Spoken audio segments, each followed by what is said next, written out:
Welcome to our continuing series of virtual voices focusing on the United Nations Sustainable Development Goals. It is hosted by World Information Transfer, and today we are going to be focusing on Sustainable Development Goal 16, which is peace, justice, and strong institutions. Our speakers today are 4 Ukrainian students that are going to be sharing with you their lives and their work during the time of war. Our first student is Anna Grechana. She studies at Kremenchuk Mykhailo Ostrohradskyi University, and her topic is going to be cultural identity of Ukrainians. Over to you, Anna. Greetings. Today, our explorations of Ukraine's culture's identity shedding light on the uniqueness of Ukrainian culture and language. Many people in the West have historically perceived Ukraine simply as part of Russia or as region culturally and politically indistinguishable from Russia. This ignores Ukrainians' unique history, language, culture, and national identity, which have been shaped by various factors over the centuries. In light of current events where Ukraine is actively fighting for its independence and sovereignty, it is important to recognize and understand the depth of its history and uniqueness. Ukraine has always been an independent culture and ethnic region marked by a richer and more complex history that includes periods of Cossack glory and the influence of the Grand Duchy of Lithuania, as well as the tragic Holodomor and totalitarian regime. Ukrainian and Russia cultures, although historically connected, have distinct identities shaped by different paths. It's crucial to acknowledge and celebrate the unique aspects of Ukrainian culture that set apart from Russian culture. The Ukrainian language, with its rich lexicon and phraseology, plays a pivotal role in shaping cultural self-awareness. Beyond mere communication, it embodies a unique national spirit distinct from the Russian language. The linguistic heritage of Ukraine reflects the resilience of its people and their commitment to preserving their identity. Ignoring these linguistic aspects means missing the depth of Ukrainian's cultural heritage. The Ukrainian language has faced attempts at destruction throughout history, including current efforts by Russia. Language serves as a pillar of the nation and fundamental element of culture that distinguish different people. Despite changing generation and rulers, Russia's persistent attempts to undermine Ukrainians through language remain relevant even today. An important and integral part of the cultural characteristic of any country are artistic expressions and craftsmanship of its people. In Ukraine, traditional crafts and art forms contribute significantly on the nation's identity. For instance, the intricate patterns and vibrant colors of Ukrainian embroidery showcase not only their skillful craftsmanship, but also convey symbolic meaning rooted in the country's history and folklore. Their artistic expressions serve as a visual preservation of Ukraine's cultural richness, capturing the essence of its people's creativity and unique traditions. Traditional dance like the hopak not only showcase physical powers, but also embody the spirit of resilience and celebration inherent in Ukrainian culture. These artistic expressions become cultural artifacts, carrying forward the heritage and fostering a sense of belonging among the Ukrainian people. It's also impossible not to mention Ukrainian cuisine, which plays a pivotal role in conveying the richness and grandeur of Ukrainian culture. With over 500 recipes of varying complexity and uniqueness, Ukrainian culinary traditions are a delectable reflection of the nation's history, geography, and diverse influence. One exemplary face of Ukrainian cuisine is its diverse range of traditional dishes, each telling a story of the region it hails from. Take, for instance, borscht, a hearty beetroot soup that varies in preparation across different parts of Ukraine. The ingredients and flavors of borscht are a microcosm of the agricultural abundance and cultural diversity found with the country. Ukrainian festive celebrations are unique and vibrant, marked by rich traditions and cultural significance. In Ukraine, since ancient times, exist a lot of unique festival celebrations for almost every occasion. One remarkable tradition is Ukrainian Christmas Eve supper, known as Sveta Večerya, families gathering around a carefully set table adorned with symbolic elements. The 12 traditional dishes served during this meal symbolize the 12 apostles and emphasize the importance of completeness and unity. Special kutya, a sweet wheat porridge mixed with honey and poppy seeds, holds a central place, symbolizing the importance of family and the sweetness of life. When it's time for the harvest, during the festival, tables are laden with a variety of traditional foods, showcasing the region's agricultural produce.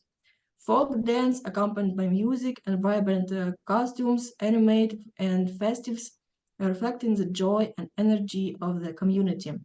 Rituals and ceremonies, often rooted in ancient beliefs, are performed to honor the earth and seek blessing for future harvests.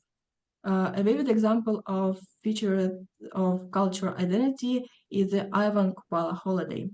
In essence, Ivan Kupala is a celebration that encapsulates the essence of Ukrainian cultural identity, embracing both ancient pagan beliefs and later Christian influences. It fosters a connection to nature, community, and traditions, highlighting the enduring spirit of Ukrainian heritage. Despite the challenge of cultural appropriation, Ukraine's cultural identity remains resilient. This resilience is encoded in Ukrainians from Kievan Rus to present days. It's reflected in Ukrainian folk songs and folklore with their unique emotionality, a deep connection with nature and history, as well as the wealth of rhythms and melodies.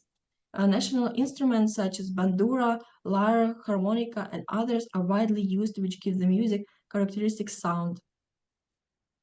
Recent events in Ukraine have defined a new chapter in the formation of cultural identity, emphasizing the desire for freedom and independence. People have shown great patriotism and remain true to their cultural heritage, even in difficult conditions.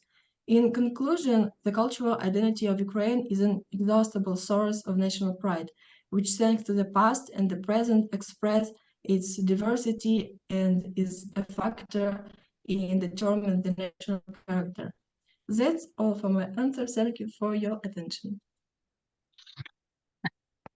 Thank you, Anna. Actually, you have a couple more minutes, but we'll continue on.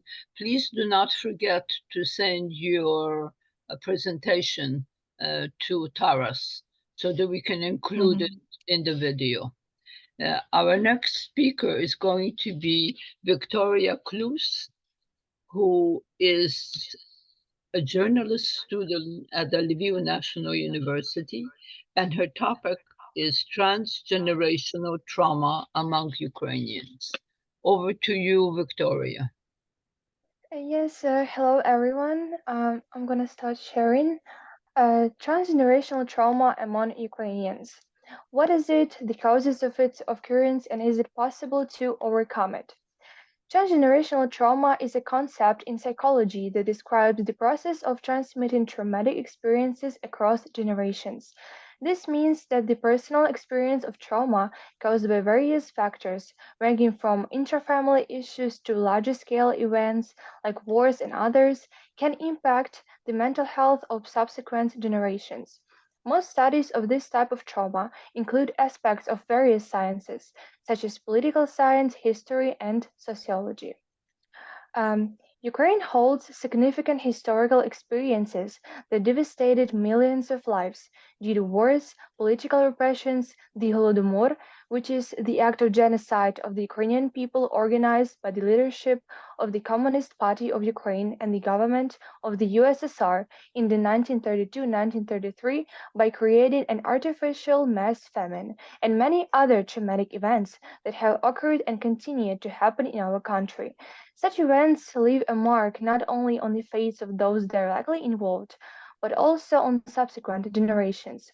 Studying and understanding the concept of transgenerational trauma is crucial for developing effective psychological support programs, especially in the context of modern challenges related to the Russia-Ukraine war we have right now in our country. A vivid example of this trauma is my own grandmother. Throughout my childhood, she taught me to always finish my whole meal. When I couldn't or didn't want to, she would tell stories of how their family once had nothing to eat and how my grandmother and her siblings appreciated every piece of bread they had. I was fortunate enough to know my great grandmother, my grandmother's mother, personally. She told me stories about people seeking help during the Holodomor, people who had traveled great distances from eastern regions of the Ukraine to western just to have a chance to survive. Her family gave away everything they had, even though they themselves had very little. They looked as though the slightest breeze or wind could blow them away, dreadful and exhausted. I don't know how they made it, my great grandmother recalled. So, how did this directly affect me? A sense of guilt for every piece of uneaten food on my plate. Many of my friends have similar situations. Therefore, the events of the 1930s left their mark even on the Generation Z. The Russification of Ukrainians is also a part of transgenerational trauma. To understand why some Ukrainians, for instance, still consume Russian content on a daily basis without feeling guilty, it is necessary to study the history of their family and the situation in their region. This isn't to justify their actions, but rather to understand which events influenced their family in a way that resulted in our current situation. Yes, according to a survey conducted by Suspilne, as of October 19, 2022, 57% of Ukrainians stopped talking in Russian language or started using Ukrainian language more after February 24, 2022. Many of them gave up their efforts and stopped learning Ukrainian after the war started to feel as a routine. Why? Because the desire to switch to their native language should come from understanding why it wasn't the language they were speaking from the beginning. Only those who have explored their transgenerational trauma because of the imposition of the enemy's language can permanently remove it from their lives, thus working through it to prevent its transmission to future generations. The sense of inferiority that sadly is still present in our people's minds is also a result of the traumas inflicted by Russians.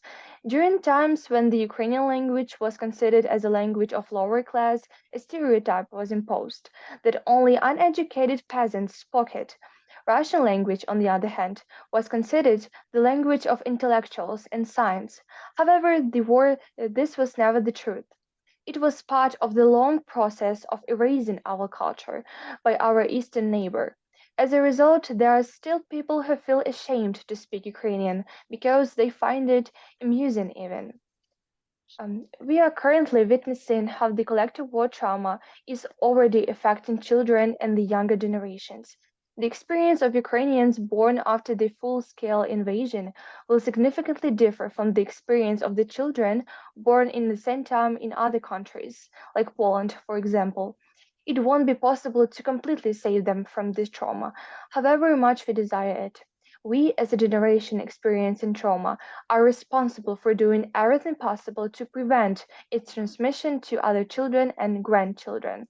However, trauma also has its positive consequences.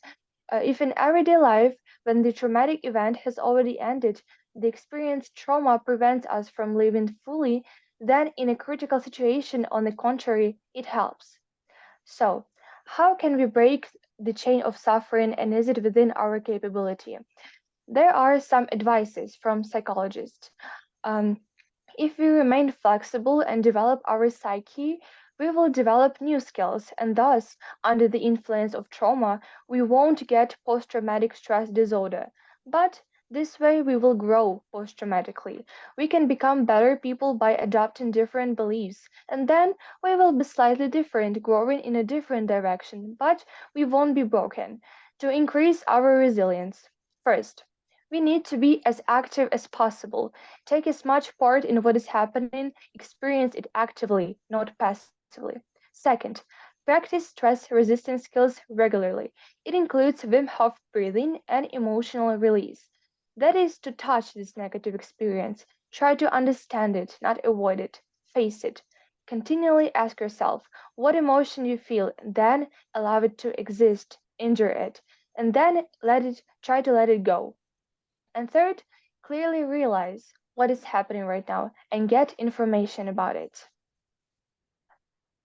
So this is it. Thank you so much for your attention. Thank you very, very much, Victoria. That was a very interesting presentation. And please do not forget to send your PowerPoint to Taras Boychuk, because on the screen we could not see half of what you wrote.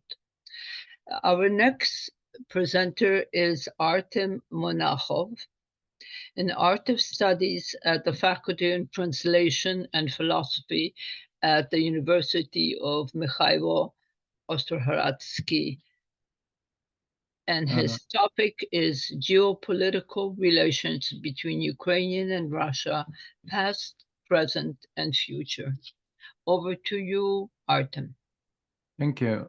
Greetings, everyone. Today, I would like to raise such an important topic as geopolitical relations between Ukraine and Russia in past, present, and future.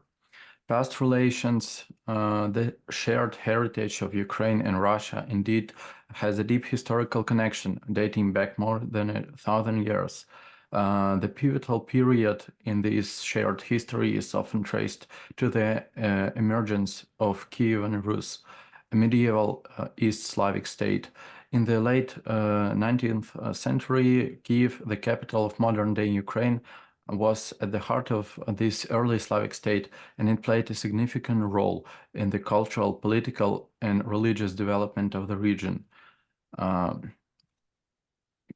Rus 9th and 13th centuries.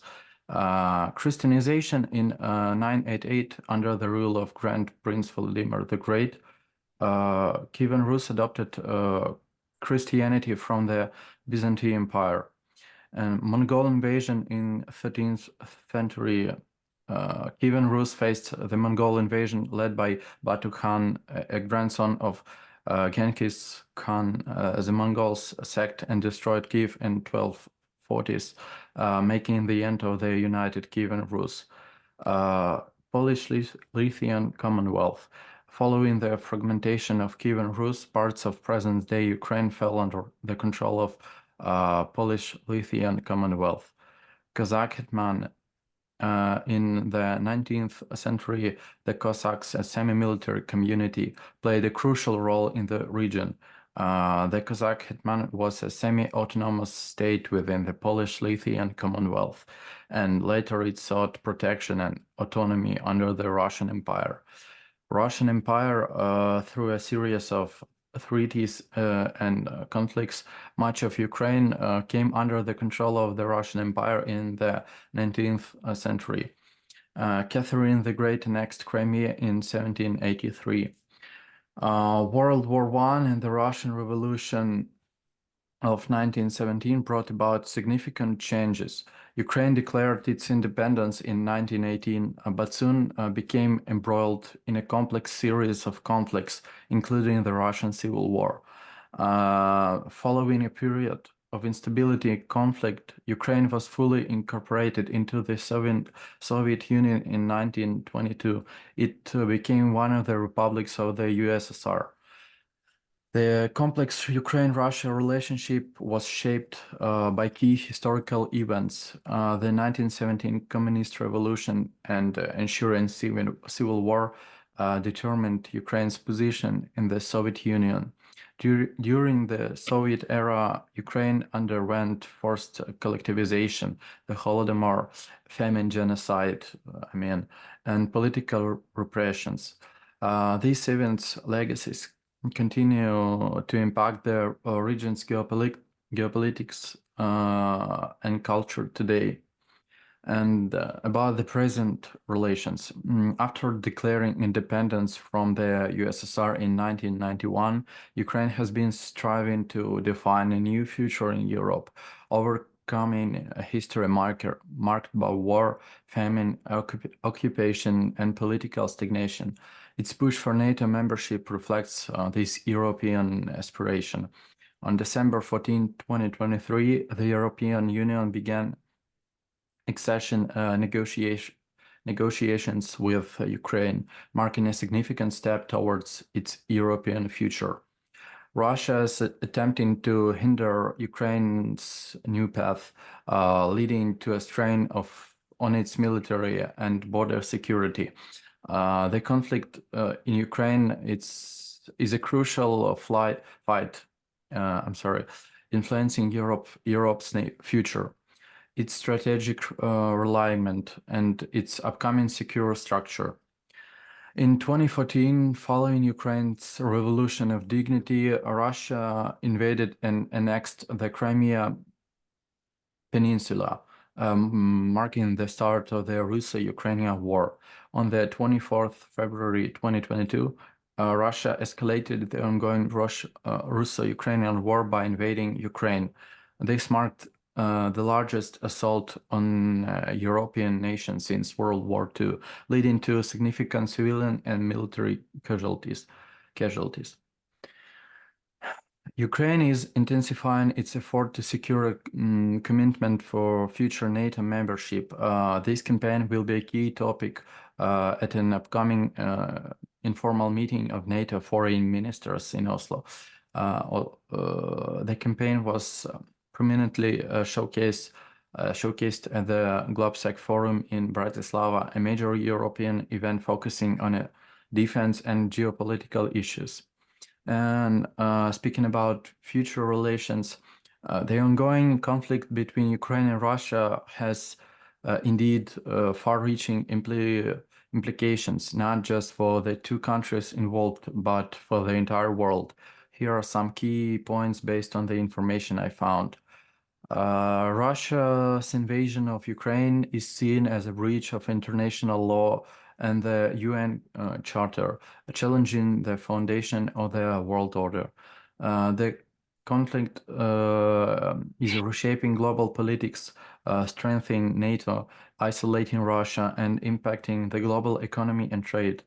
The war has led to a surge in commodity prices and threatened supplies of essential goods like food, energy, and fertilizers from Ukraine. This has severe economic and humanitarian impacts. The conflict has had a profound impact on NATO and European security. And there is also a possibility that Sweden and Finland may join NATO, which would be a significant change. The Ukraine-Russia conflict is a significant global issue. It not only impacts Ukraine, but also challenges international law, alerts global order, and has a substantial economic and humanitarian effects. The world is closely monitoring this situation right now. Thank you. Thank you very, very much, Artem, for a very interesting historical presentation. As I mentioned, please do not forget to send your text to Taras so that we can print it alongside your presentation. Our final speaker is Darina Sheremeta. She was born in the Khmelnytsky region and she studies at the Faculty of Journalism at the Ivan Franko National University in Lviv. Her topic today is Youth Activism in Ukraine, Catalyst for Change in Time of War. Over to you, Darina. Thank you. Thank you for this opportunity to share my thoughts. So I will start. Today is 700th day of the full-scale war in Ukraine, but actually Russians have been brutally killing our nation for last 3 centuries, and they will not stop until they totally destroy our country. The actual war started 3,573 days ago in 2014, when Russia occupied the Crimea and territories in the east of Ukraine. Before that, communists have murdered millions of Ukrainians during Holodomor and multiplied repressions, have shot at so-called political prisoners who were just fighting for our freedom and dignity. Russia's political leaders have destroyed Zaporizhia, Sich, and Cossacks in 18th century. In all this crucial moment of Ukrainian history, youth was a leverage of fundamental changes. To understand the roots of activism in Ukraine, it's essential to know a historical context. Ukraine's youth have been proving their resilience and determination to drive reform, holding protests and using all available tools to demand change from their leaders for the whole period of Ukraine's history. For instance, Revolution on Granite, when students from different cities of Ukraine had made a peaceful resistance, demanded to implement democratic rules in Ukrainian law and to stop violent actions from government. Orange Revolution, which was initiated by young people and had the purpose to support opposition. And the greatest example of youth bravery and persistence is Revolution of Dignity. This experience becomes a catalyst of formation of conscious and active younger generation. Faced with the gravest crisis since its independence due to the full-scale invasion of Russians, the Ukraine's youth nowadays still shows its power. Interest to students' activism increased significantly after 24 February 2022, and it can be explained by desire to help refugees, soldiers, and victims of the war in any way. The activism fuels with anger and grief, with death of belongings, with destruction of hometown and occupying our territories. It's a well-known fact that in times of crisis, youth often find themselves at the forefront of change, creating a better future. While many Ukrainian youth are bravely defending their country on the front lines, others are engaged in vital social and political activism. The majority of young people volunteers, raises money for charity, organizes events to help refugees, learns first aid skills to be able to help in any unpredictable situation. Among my friends, there are a lot of young people who dedicate all their free time to help their country to save its dignity and freedom.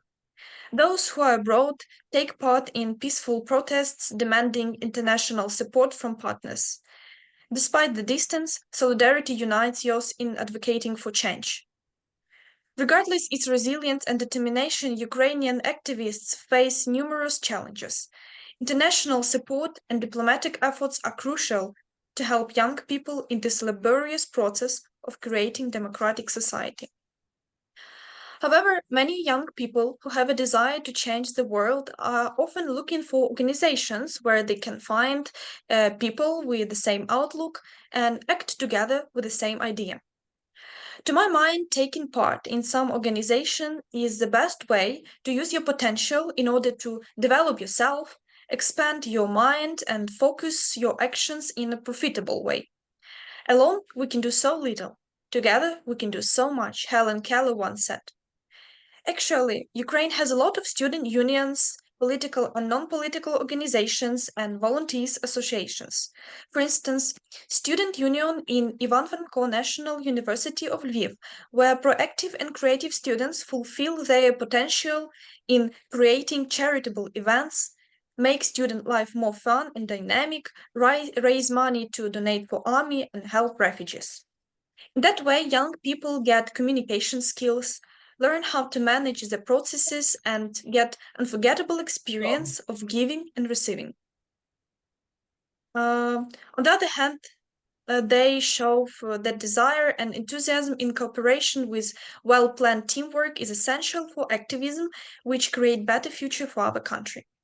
As a participant of Student Union myself, I'm proud to be a part of such magnificent process, interacting with people with whom I share common beliefs and ideas. Together we can do anything. To secure Ukrainian democracy's future, youth activism is indispensable. Its impact is already felt in all spheres of life. First of all, It encourages others, even the elder generation, to speak up about problems in our society and act in a determined way when your rights are violated. Seeing young people standing up for their beliefs is a powerful reminder of unbeatable human spirit. Secondly, youth voice is an effective way to ask for help in our international partners, which is so important in times of true massacre amidst Europe in 21st century. And last but not least, youth activism raises people who are ready to stand for their values, who are not afraid to act. This type of human beings is essential when we talk about building progressive democratic society. To conclude, Ukrainian youth activism is a powerful movement which represents a true spirit of our nation and put the grain of hope for bright and happy future. Nowadays, the reality of Ukraine is hard, but younger generation definitely plays a crucial role in shaping its destiny. This generation raised and shaped by revolutions, war, and many changes. I hope that example of our country will inspire activists from all over the world not to be afraid and act. I believe in one Bible verse that ask and it will be given to you. Seek and you will find. Knock and the door will be opened to you. Thank you for your attention. Thank you very, very much, Darina. I especially enjoyed your quote at the end. I want to thank all of you for wonderful presentations. They were right on the point, and hopefully there's going to be a reaction to many of you. In the meantime, I want to turn over to our moderator, Susie, who is going to be asking you the questions that came in from our audience. Over to you, Susie. Thank you, Dr. Durbach, and thanks to all of our speakers. We've received a lot of questions because you gave such compelling presentations. The first question is for Anna. What is one of the greatest lessons you've learned while studying law? Actually, I think it's some misconception because I'm not studying law, but I'm an artist and I'm a more graphic designer. I think it's some mistakes happen. So I'm sorry, I Faculty of cannot Law, answer. and Social Sciences, but you study art within that Yeah. school. So how about with studying art? What is one of the greatest lessons you've learned? I love studying art in my university. I like most important lesson that I've learned is that you can always make mistakes and you can always make it the better way. Like you can learn from your mistakes and you're not afraid of it. You can always learn something important of it. That's a great lesson. Thanks for sharing. And Victoria, what role has the journalism industry in Ukraine played during the war? Do you feel it has made a positive impact on the situation?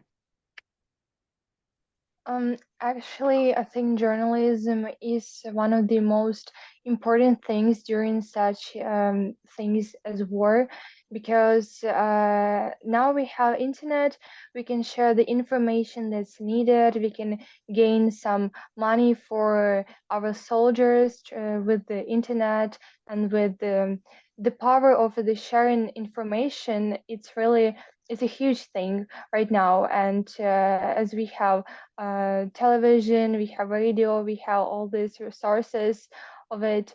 And I think the war would be so much different if we never had it. And now we can see that it also can be a bad thing. Like in Russia, they are using it, they are using journalists, they are using television to for the propaganda and for like bad things, and we are using it for good things. We're using it for helping our army, and we're using it for just sharing the needed information. And of course it would be, I think, much more difficult to deal with this problem if we never had it.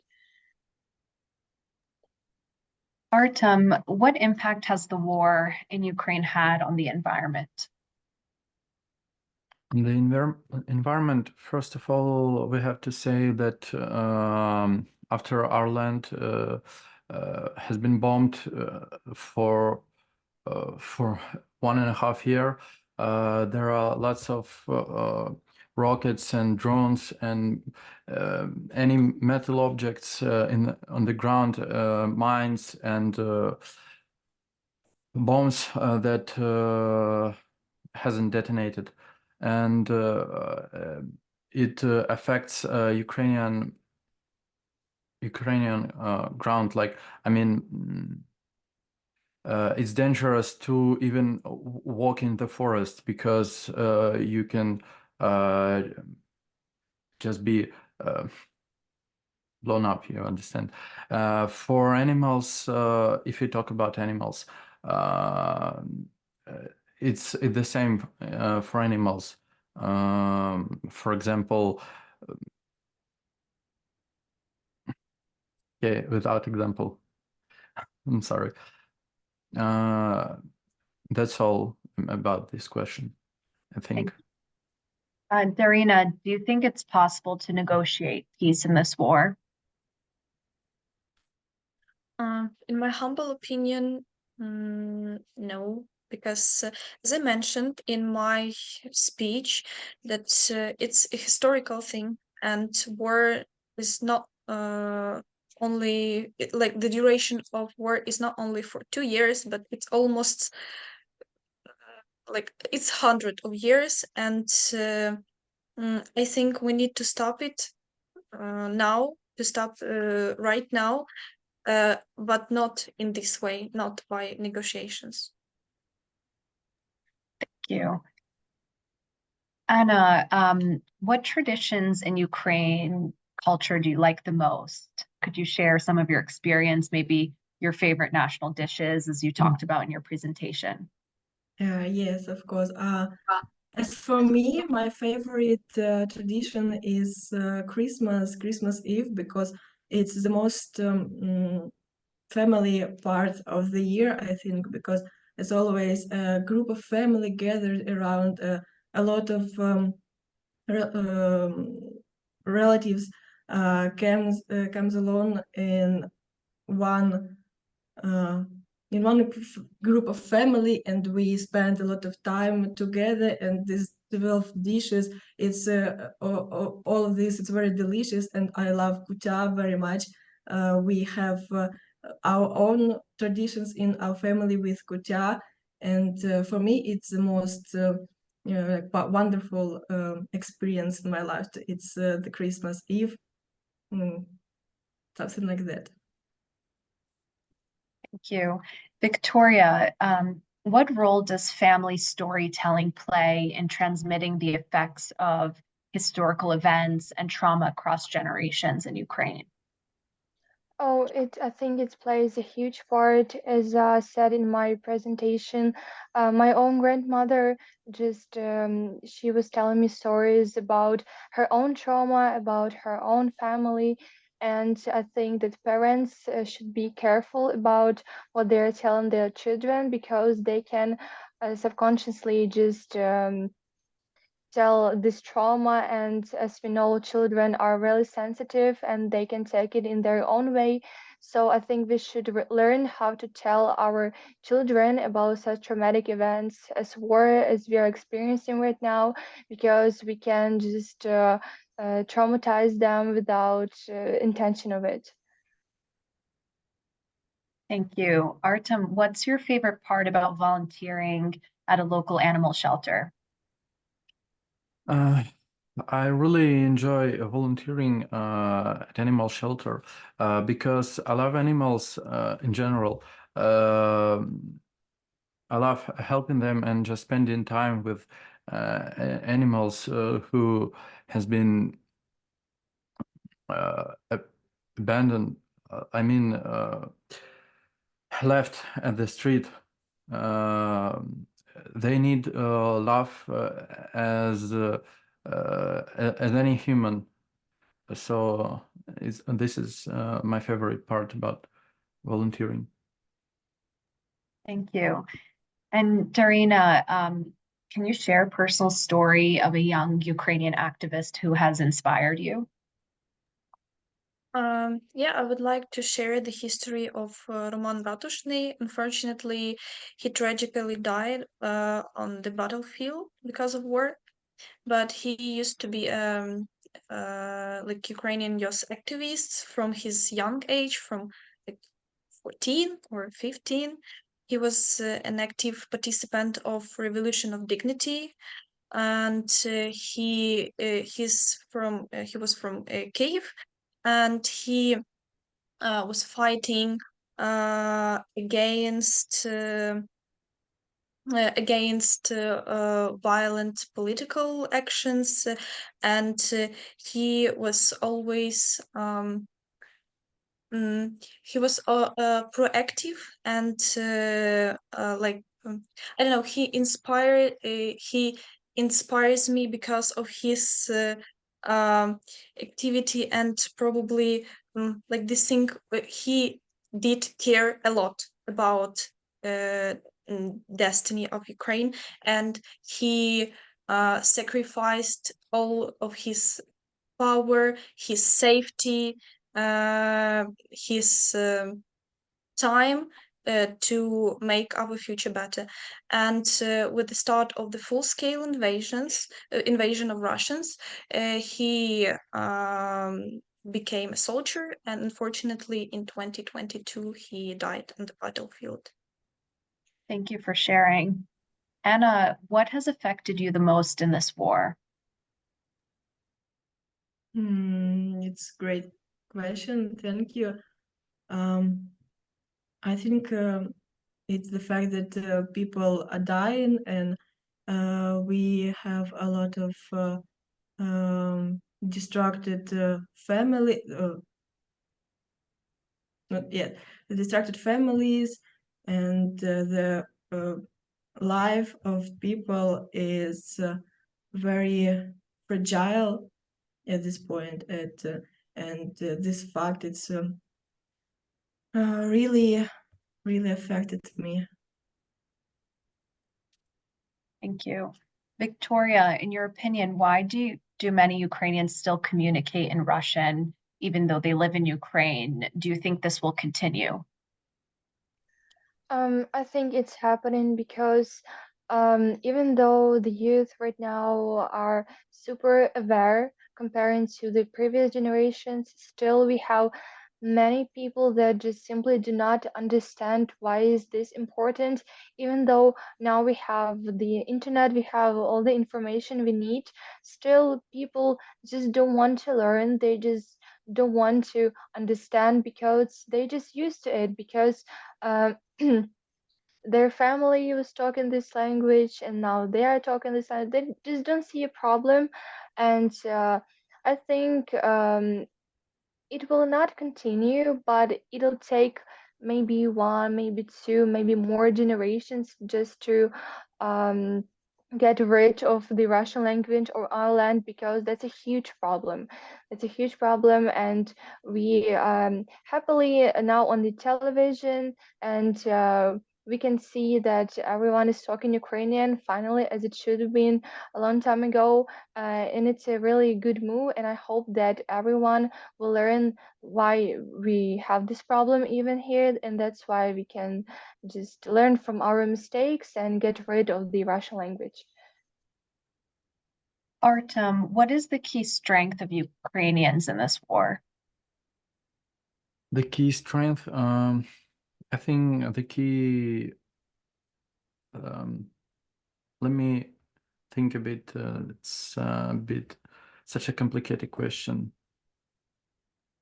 We can come back to you if you'd like. Yeah, I would like. Darina, what is the most rewarding volunteer initiative you've been part of? To be honest, as a member of a student union, we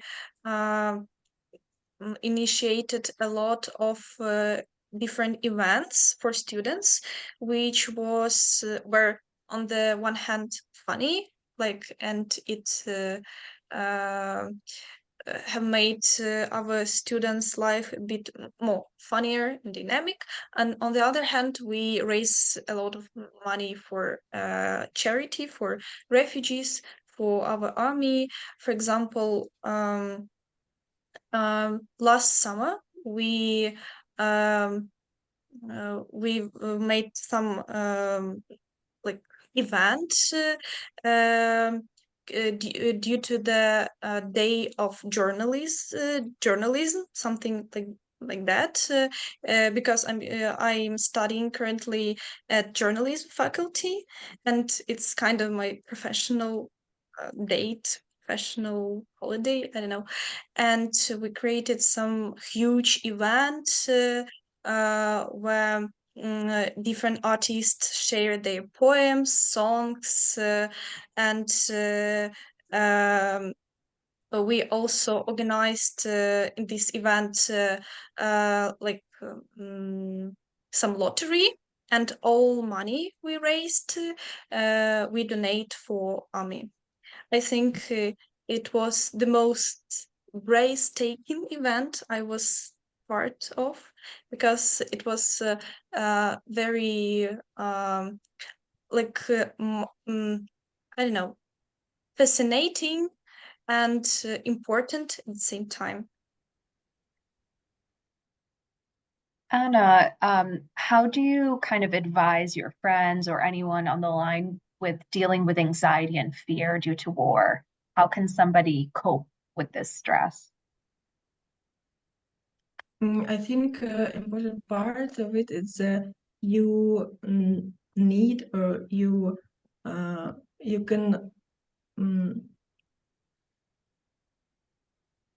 the important part is you have to have friends and some close people with whom you can feel safety, because safety is number one priority when you feel anxiety. And so it's very important to have close people to you, so you can tell them your anxious thoughts and something like that.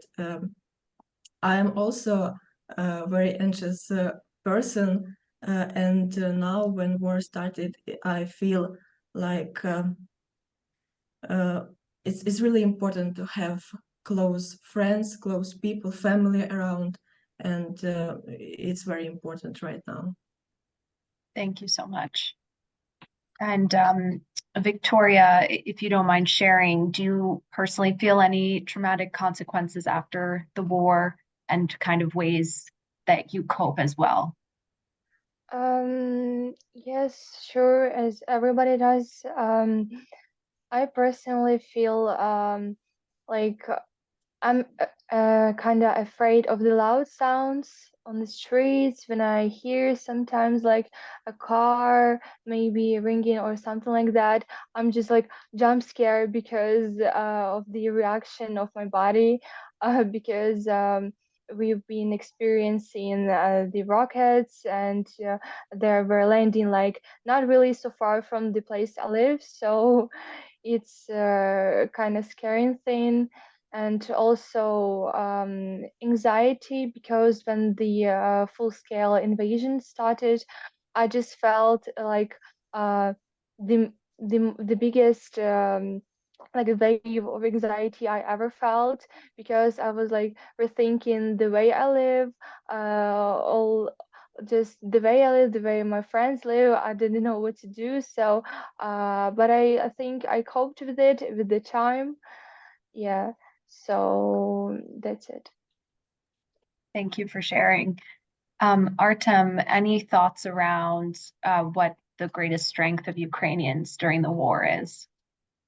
Yeah, and there are several factors. For example, desire for freedom and democracy, because since early 20s, year 2000, many Ukrainians have shared their desire to live in a free, democratic society, and this desire has only multiplied in response to Russian aggression.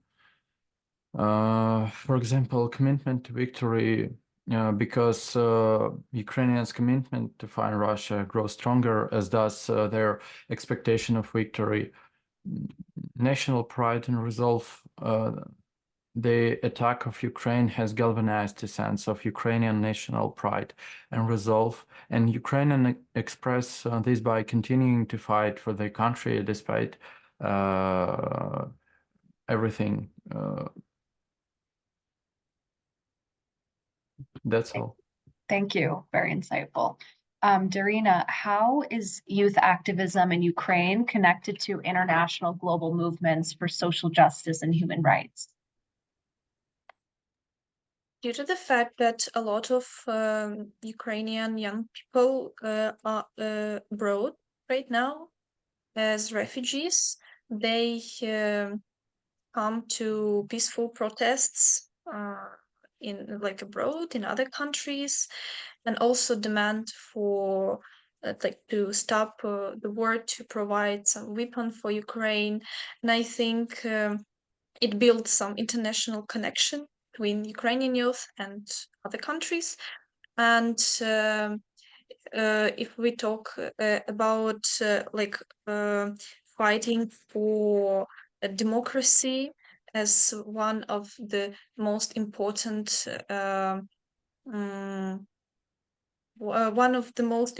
thing in Europe's society nowadays, and like in the whole world, generally speaking, Ukraine youth are very democratic, and even the Revolution of Dignity, it was fight for democratic values. So I think youth activism in Ukraine is deeply connected with international interests and values. So true. Thank you for sharing. Anna, in your opinion, how can we get more people in the global community and locally to donate to the cause and to help people in need in Ukraine, given the war? In my opinion, we need to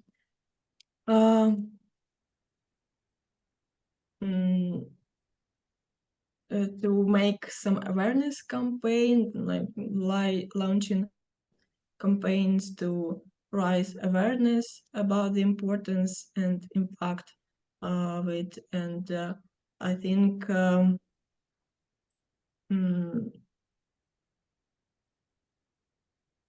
it's important to create some user-friendly, maybe online platforms where the individuals can freely volunteer and find opportunities to match their interests and skills. I don't know actually what else is. It's a complicated, big question.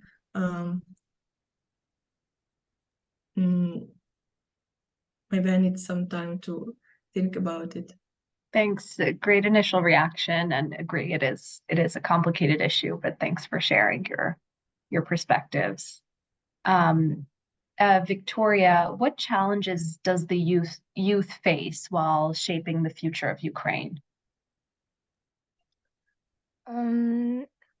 Well, it faces now even more challenges with the war, I guess, because not only the war, we also have many problems inside of our country, but we just don't really talk about it right now because we have our main problem that the world needs to hear about and that we need to help with. But also, I think our future generations, when the hopefully war will end,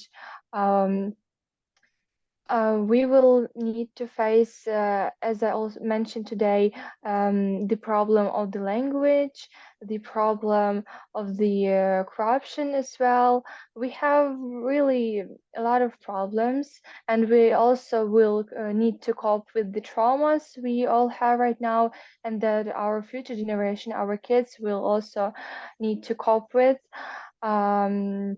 Yes, so, but I think that we should just care about our mental health, as a nation, to just keep raising that awareness even after the war will end. Thank you. Artem, what do you think was the most important thing in the economic relations between Russia and Ukraine? And do you think it's possible to kind of improve this economic situation or replace the role that Russia was playing for Ukraine economically in the past?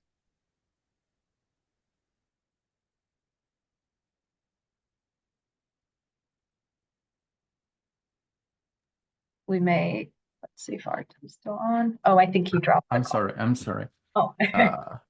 I think it's possible, but not only possible, it has to be done. I'm speaking about replacing Russians part in the economy,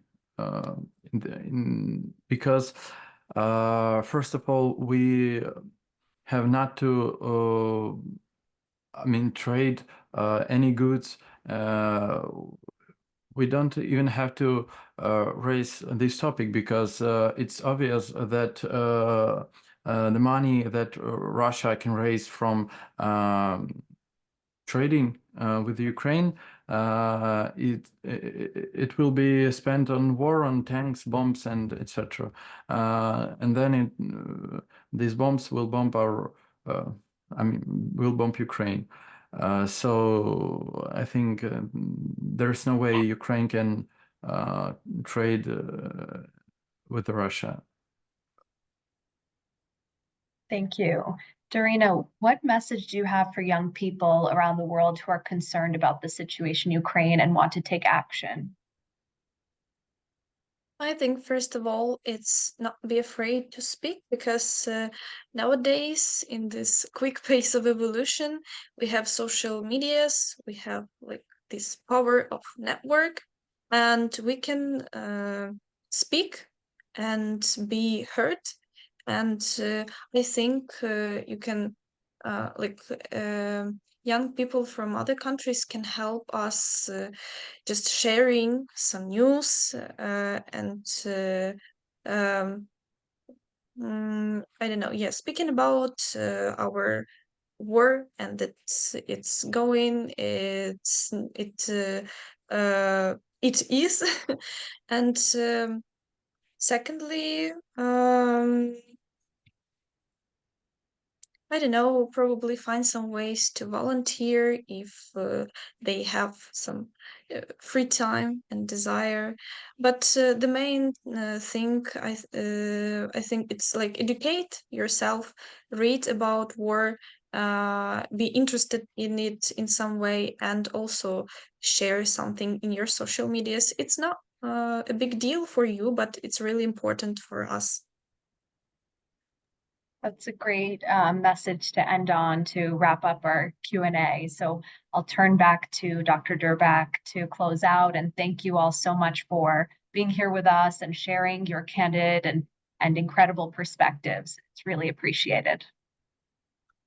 Well, thank you very, very much. All of your presentations were excellent, and I would like to encourage you to post as much of your videos and your presentation to Facebook and Twitter and other media, because I think it's very important that they are aware of how you feel and the history, and to what extent it is important that they follow the doctrine that was written by President Truman, that America will always provide assistance to any country that wants democracy and is attacked by an authoritarian empire, which is certainly the case at the present time.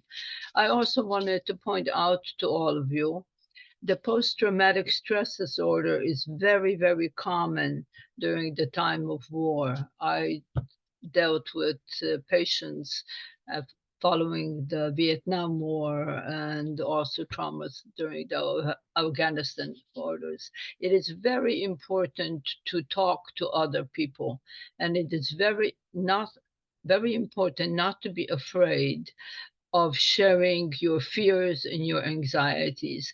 The more you talk to others, the better it will be for you, and it will also many times help them. So thank you again very much. Have a wonderful day and take good care of yourself. And I certainly hope that there'll be peace in Ukraine. And I also want to remind you to send your presentations so that we can put them aside when you are talking. So, Slava Ukraini. Take care. Героям слава. Героям слава. Wish you the same. Слава. Thank you.